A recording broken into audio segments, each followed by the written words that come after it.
నమస్తే ఫ్రెండ్స్, నేను మీ జర్నలిస్ట్ వలి. అలేఖ్య చిట్టి పికిల్స్ వ్యవహారం సోషల్ మీడియాలో తెగ ట్రోల్ అవుతుంది.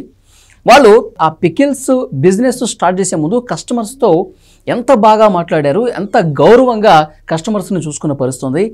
ఇప్పుడు ఒక కస్టమర్తో ఒక వాట్సాప్లో పంపినటువంటి వాయిస్ మెసేజ్ ఎంత దారుణంగా ఉందో ఇది విన్నవాళ్ళు నిజంగా కస్టమర్స్ కావచ్చు, సాధారణ ప్రజానీకం కూడా చూసిన వాళ్ళందరూ ముక్కున వేలేసుకున్నారు. ఒక మహిళ ఉండి ఒక అమ్మాయి ఇంత దారుణంగా బూతులు మాట్లాడి కస్టమర్ని ఇంత మానసిక వేదనకు గురి చేసిందని చెప్పి దీని గురించే చర్చ జరుగుతోంది. సోషల్ మీడియాలో అలేఖ్య చిట్టి ఈ పికిల్స్కి సంబంధించి పెద్ద ఎత్తున ట్రోల్ చేస్తూ మీ పద్ధతి మార్చుకోవాలి, మీ బిజినెస్కి ఇంకెవరు కూడా మీ దగ్గర పచ్చళ్ళు కొనరంటూ మాట్లాడుతున్నటువంటి పరిస్థితి ఉంది. అసలు దీని గురించి కొంత మనం అనాలిసిస్ చేసే ప్రయత్నం చేద్దాం. ప్రస్తుతం నాతో పాటు ఉన్నారు సీనియర్ జర్నలిస్టు వడ్లమాని దుర్గా గారు. వారితో మాట్లాడదాం. మేడం నమస్తే. నమస్తే అండి.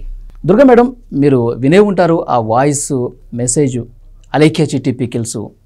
ఎలా అనిపించింది మీకు? వాళ్ళు కస్టమర్తో మాట్లాడే విధానం అది విన్నాక ఏమంటారు మీరు? అంటే మనిషికి ఒక పీక్కి వెళ్ళిపోతుంది చూడండి, పొగరు, అట్లా అనిపించింది నాకైతే. అంటే అంత మనకి ఒక మనిషిని అంత నీచంగా మాట్లాడతామా? అసలు అంత అవసరం ఏముంది?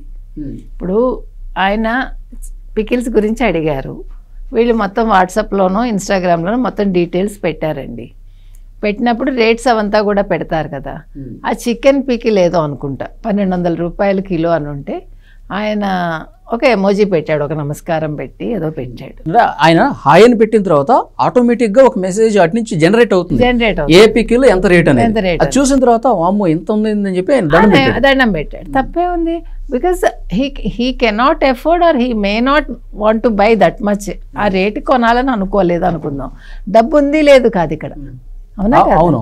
మీకు చాలా అంత అమౌంట్ అని పెట్టబుద్ధి కాలే. మనమైనా ఆలోచిస్తాం కదండి. మీ చేతిలో 1,00,000 రూపాయలు ఉంటాయండి, 1,00,000 రూపాయలు ఉన్నాయని మీరు వెళ్ళి ఒక వస్తువు కొనేరుగా. ముందు వెనకలు ఆలోచించుకుంటారు, ఇది ఇంత పెట్టచ్చా పెట్టకూడదా. అది సహజం, ప్రతి కుటుంబంలోనే ఇవి జరుగుతాయి.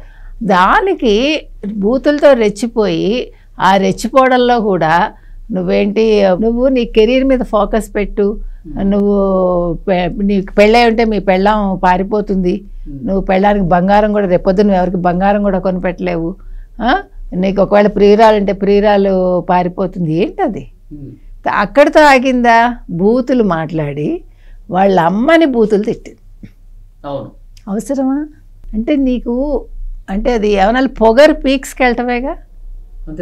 మీరు ఆవిడ ఫస్ట్ వీడియో మీరు విన్నారంటే వాళ్ళది, వాళ్ళ నాన్నగారి బిజినెస్ మొదలుపెట్టారు అలేఖ్య చిట్టి అనేది, విజయవాడలో అనుకుంటా, కృష్ణా జిల్లా. మొదలుపెట్టాక వాళ్ళ నాన్నగారు పోగానే వాళ్ళు ఒక వీడియో పెట్టారు, మా నాన్నగారు చిన్న కర్మ పెద్ద కర్మ అయిపోయాయి, ఈ వ్యాపారం మేము చేద్దాం అనుకుంటున్నాం, మా ముగ్గురు అక్క చెల్లెళ్ళు, మీరు సహకారం కావాలి మాకు. మా నాన్నగారు ఎప్పుడూ కూడా కొనేవాళ్ళు ఎవరైతే ఉంటారో వాళ్ళు దేవుళ్ళతో సమానం అంటారు, కాబట్టి మీరు మాకు దేవుళ్ళ లాంటి వాళ్ళని అన్నారు. బిజినెస్ కోసం ఈ వాయిస్ ఏదైతే ఉందో ఇదే వాయిస్ మీకు ఇవాళ మీరు విన్న వాయిస్ ఒకటే, మీరు కావాలంటే వినండి ఒకసారి. అంటే నేను రెండు విన్నా. ఆ తర్వాత మధ్యలో ఒకసారి ఏంటి వీళ్ళు బట్టలు చాలా షార్ట్ బట్టలు వేసుకుని రీల్స్ చేస్తారు, బాగా ఎక్స్పోజ్ చేస్తూ ఫస్ట్ రీల్స్తో మొదలుపెట్టి పికిల్స్కి వచ్చారు వాళ్ళు. సో వచ్చినప్పుడు మీ నాన్నగారు నీకు చెప్పలేదా పొట్టి బట్టలు వేసుకోవద్దని అని ఎవరో అడిగారు.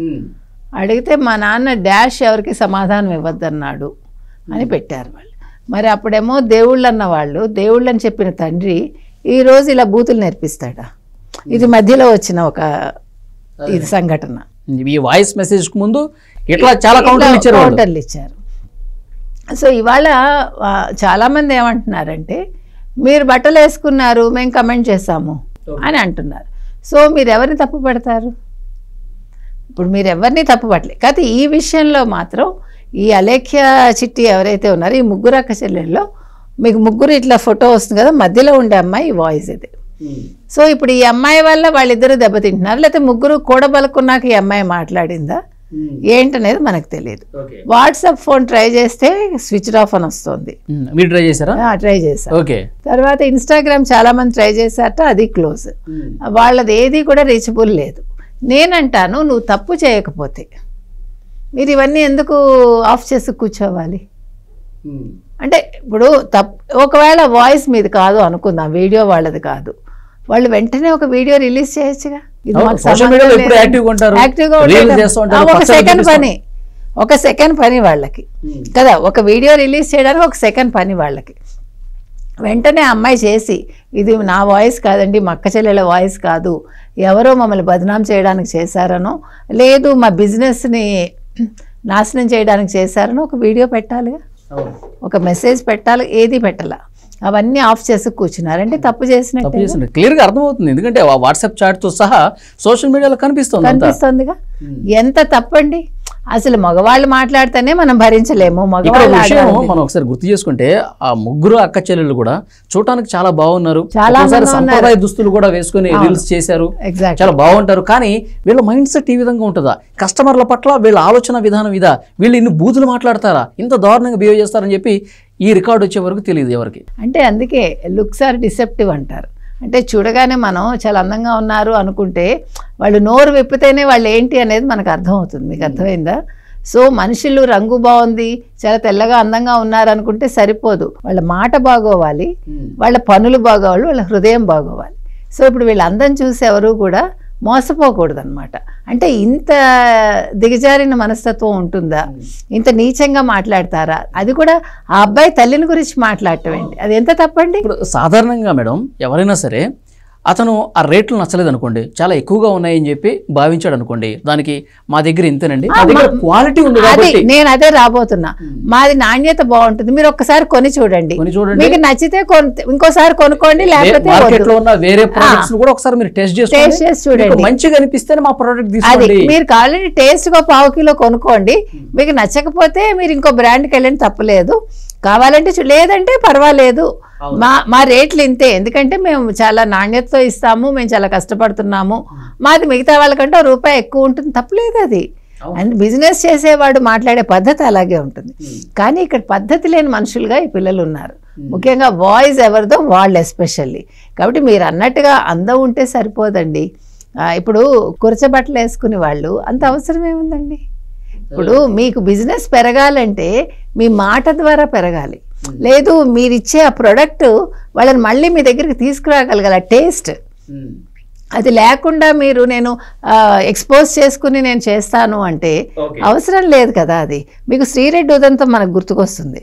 ఎందుకంటే శ్రీరెడ్డి ఆ వర్మ మాటలు విని అనవసరంగా అమ్మాయి ఎక్స్పోజ్ అయ్యి, తను అనవసరంగా కదండి అది, తర్వాత చాలా బాధపడి ఆ పిల్ల ఈరోజు కుటుంబానికి కాకుండా అయిపోయి ఇప్పుడు వర్మ బాగానే ఉన్నాడుగా. నేను అంటున్నది అమ్మాయిలకి చెప్పేది ఏంటంటే, మేము ఎందుకు వేసుకోకూడదు, మీరెవరు చెప్పడానికి అంటారు. మేమెవరమో కాదు మీకు, కానీ మీ ఫ్యూచర్ ఆలోచించుకోండి అంటున్నా. మీరు బట్టలు మీకు నచ్చినట్టు వేసుకోండి, కానీ కొంచెం పద్ధతిగా మాట్లాడండి, పద్ధతిగా వేసుకోండి. మీరు వేసుకోవడం తప్పొప్పులు నేను చెప్పను, అది మీ ఇష్టం. కానీ ఎదరవాడిని మీరు కవ్విస్తూ వేసుకుని వాళ్ళు ఇలా అన్నారు అంటే, ఇప్పుడు చాలామందికి ఇదే సమస్య అండి. బట్టలనే కాదు, వీడియోస్ చేసేస్తారు, ఒకళ్ళని కించపరుస్తారు, లేదు ఒక మతాన్ని కించపరిచేస్తారు, లేదు ఒక వ్యక్తిని కించపరిచేస్తారు, ఒక దేశాన్నే కించపరుస్తారు. తర్వాత కమెంట్స్ పెట్టారనుకోండి, అగో మమ్మల్ని ట్రోల్ చేస్తున్నారు. నువ్వు ఆ కంటెంట్ పెట్టడం వల్ల కదా నువ్వు ట్రోల్ అవుతున్నావు. అది గమనించట్లేదు. దాని మీద ఈ మేధావులు అన్న వాళ్ళందరూ ఒక చోట చేరి, ఇప్పుడు సోషల్ మీడియా ఎంత పాపులర్ ఉంది, సోషల్ మీడియాలో ప్రతి ఒక్కటి కూడా విపరీతంగా వైరల్ అవుతున్న పరిస్థితి. ఇప్పుడు ఆమె వాయిస్ మెసేజ్ పంపిస్తే అతను దాన్ని ఎంత షేర్ చేస్తాడు, ఎన్ని సోషల్ మీడియా ప్లాట్ఫామ్ అతనే చేయక్కర్లేదు, ప్రతివాడు చేస్తాడు, అది బయటకు కదా. ఇప్పుడు ఆ పికిల్స్ వాడిన వాళ్ళందరూ చిచ్చి ఏంటి ఈ పిల్లలు ఇలాగా అని వాళ్ళకు ఒక ముద్ర పడిపోయింది కదండి. ఇప్పుడు రేపొద్దున వాళ్ళు ఏ మొహం పెట్టుకుని బయటకు వస్తారు? ఇప్పటికైనా వాళ్ళు చేయాల్సిన ఒక మంచి పని ఏంటంటే, ముందు ఒక వీడియో రిలీజ్ చేసి, ఒకవేళ వాళ్ళు తప్పు చేస్తే మమ్మల్ని క్షమించండి, ఏదో ఆవేశంలో చేసేసాము, చిన్నతనం కదా అని మాట్లాడచ్చు. లేదు అది మా వాయిస్ కాదండి, మీరు మమ్మల్ని నమ్మండి, కావాలంటే ఎవిడెన్స్లు మేము తీసుకొస్తామని అలాగైనా చెప్పాలి. చేయకపోతే అట్లా చెప్పాలి. పోలీసుల దగ్గర వెళ్ళి కంప్లైంట్ ఇవ్వాలి. వాళ్ళు చేయకపోతే పోలీస్ కంప్లైంట్ ఇచ్చి దీనికి ఒక పరిష్కార మార్గం కనుక్కోవాలి. పోలీసులు అది ఎవరైనా పట్టుకున్నాక వీళ్ళు అంటే ఏ ప్రాబ్లం లేకుండా బయటపడచ్చు. నెంబర్ 1. నెంబర్ 2, రేపు పొద్దున్న మీరు పికిల్స్ అమ్ముకున్నా కూడా ప్రజలు మళ్ళీ మీ దగ్గరికి వస్తారు. ఒకవేళ వాళ్ళు తప్పు చేస్తే మాత్రం, క్షమాపణలు చెప్పకపోతే మాత్రం ఈ ప్రోడక్ట్ కొనొద్దని మనం కూడా వాళ్ళు ఫోన్లు స్విచ్ ఆఫ్ చేసుకుని మొత్తం ఆ బిజినెస్ కి సంబంధించిన షాప్స్ కూడా మూసేసారట. అవును, అంటే తప్పు చేసినట్టేగా, ఒప్పుకున్నట్టే. అంటే చెప్పకనే ఇప్పుడు వాళ్ళకి మిగిలిన వాళ్ళు ఏంటంటే క్షమాపణ చెప్పటమే. ఖచ్చితంగా చెప్పాలండి. ఒక తల్లిని అన్నారు వాళ్ళు, ఒక ఆడపిల్లలు అయి ఉండి ఒక మహిళను అసలు మొగాడు అండమే తప్పు, ఆడపిల్లలు అండం ఏంటండి, ఎంత అసహ్యం అది. అంటే ఇదే సంస్కారం మనకి. మనం ఎంతో ఎదిగామనుకుంటున్నాము, ఇంత నీచంగా దిగజారుతున్నాం ఎవరైనా సరే. వాళ్ళల్లో మేడం ఇంత ఈ రకమైనటువంటి మార్పు రావడానికి ఇంతకుముందు స్టార్టింగ్లో ఒక మాట చెప్పారు మీరు, బిజినెస్ స్టార్ట్ చేసే ముందు వాళ్ళ తండ్రిని గుర్తు చేసుకుంటూ మా తండ్రి మాకు చెప్పినటువంటి విషయాలు అట్లా మేము ఆ ఆలోచనతో స్టార్ట్ చేసాం అన్న మాటలు మనకు గుర్తున్నాయి. ఇప్పుడు కస్టమర్తో చేసినటువంటి బిహేవ్, ఈ గ్యాప్ని ఎట్లా చూస్తారు మీరు? ఇంత హ్యూజ్ డిఫరెన్స్ వాళ్ళలో రావడానికి, ఇంత మైండ్ సెట్ రావడానికి ఏంటి కారణం, ఏమై ఉండొచ్చు? డబ్బండి. డబ్బు అనేది మనిషిని ఏ రకంగా అయినా మారుస్తుంది. అంటే బాగా డబ్బు వచ్చినప్పుడు కొంతమంది దాన్ని ఓకే బేర్ చేసుకునే శక్తి ఉంటుంది. కొంతమందికి సడన్గా బాగా వెల్దీగా అయిపోతే చూడండి, నడమంత్రపు సిరి అంటారు. నడమంత్రపు సిరి, నరం మీద పుండు అనేది వీళ్ళకి వర్తిస్తుంది. ఎందుకంటే నడమంత్రపు సిరి ఎప్పుడు కూడా మనిషిని కూర్చొనివ్వదు, నిల్చొనివ్వదు. సో ఆ రకంగా వీళ్ళు తయారై మన బ్రాండ్ పాపులర్ అయిపోయింది, ఇక మనకి విపరీతంగా మనం ఏం చేసినా చెల్లుతుంది అనే ఒక భావనకు వచ్చారు వాళ్ళు. అది తలకెక్కితే ఇలాగే ఉంటుంది. ఇప్పుడు వీడు కాకపోతే 10 మంది వస్తారు అని అనుకున్నారు తప్ప ఇది వైరల్ అవుతుందని ఎవడో అనుకోవాలా. అంటే వాళ్ళు ఊహించి ఉండరు. మనం అంటే క్రేజ్ కదా, మనం అందంగా ఉన్నాం, చిన్నవాళ్ళం, మన యాక్సెప్ట్ చేస్తారని ఒక భ్రమలో ఉన్నారేమో మనకు తెలియదు. దుకాణాలు మూసుకునే స్థితికి ఆ భ్రమ వెళ్ళింది. కాబట్టి ఇప్పుడు భ్రమలు తొలగిపోయి వాళ్ళు నేల మీద నిల్చుని ఒక క్షమాపణ చెప్తే కొంచెం వాళ్ళకి ఫ్యూచర్ ఉంటుంది. ఎందుకంటే ప్రజలు ఇలాంటివి మర్చిపోరండి. ఇప్పుడు సోషల్ మీడియా ఇన్ఫ్లుయెన్సర్లు చాలా మంది మేడం, వాళ్ళు కొద్దిగా పాపులర్ అయిపోయిన తర్వాత ఇప్పుడు బెట్టింగ్ యాప్స్ వాళ్ళు ప్రమోట్ చేయడం కావచ్చు, డబ్బు ఆశ. ఇప్పుడు మనల్ని ముందు పెట్టి వాళ్ళు బిజినెస్ చేస్తున్నారు కాబట్టి మనం డబ్బు అడగడంలో తప్పలేదు అంటారు. ఇప్పుడు వీళ్ళు కూడా వీళ్ళకున్న ఫేమ్ని దృష్టిలో పెట్టుకుని మామూలుగా ఏదైనా స్టాల్స్ పెట్టేసుకుంటే అంతగా కాదు, వీళ్ళు ఆల్రెడీ రీల్స్ చేస్తూ లక్షల మంది వీళ్ళు ఫాలోవర్స్ ఉన్నారు కాబట్టి దాన్ని క్యాష్ చేసుకుని వాళ్ళకి బిజినెస్ ఇంకా ఈజీ అయింది. వాళ్ళకి చెప్పాలంటే అది ఒక పాత్ కదా, వాళ్ళకి నల్లేరు మీద నడకలా అయిపోయిందండి. మీరు చెప్పినట్టు ఈజీ మనీ. 5 సంవత్సరాల పాటు కష్టపడితే రానటువంటి బిజినెస్ 1 ఇయర్ లో వచ్చింది. అంటే ఒకటి మీరు చెప్పినట్టు వాళ్ళ రీల్స్, 2 వాళ్ళ అందం, 3 వాళ్ళ మాటకారితనం, తర్వాత వాళ్ళు ఫస్ట్ ఒద్దికగా మాట్లాడడం, ఇవన్నీ కలిసి వచ్చాయి. ఇవన్నీ కలిపి ఒక్క వీడియో తోటి మొత్తం 0 అయిపోయింది వాళ్ళకి. సో ఈ 0 కారణం ఏంటంటే ఇన్ఫ్లుయెన్సర్స్ బయట కనిపించేంత మంచోళ్ళు కాదు, అందరూ కాదు, కొంతమంది బిహేవియర్. ఇప్పుడు అందుకే అమ్మాయిలు కూడా చూడండి, ఇన్ఫ్లుయెన్సెస్ వల్ల పడి పాడైపోయిన వాళ్ళు ఉన్నారు, ఇబ్బందులు పడ్డ వాళ్ళు ఉన్నారు, రకరకాలు మోసం చేసే. ఎందుకంటే అదొక క్రేజ్ అంతే. ఇప్పుడు ఎవరికైనా కూడా ఎలా ఉంటుందంటే, అబ్బో భలే చేస్తున్నాడే వీడియోస్, అలాంటి అతను వీళ్ళకి ఏ ఇన్స్టాగ్రామ్లోనే ఎక్కడో పరిచయం అయ్యాడు అనుకోండి, అదొక ట్రాన్స్లోకి వెళ్ళిపోయినట్టు వెళ్ళిపోతారు. మోహం అనాలో ఏమనాలో, ఏది ఏమని ఈజీ మనీ అనేది చాలా మందిని చాలా పక్కదారులు పట్టిస్తోందండి.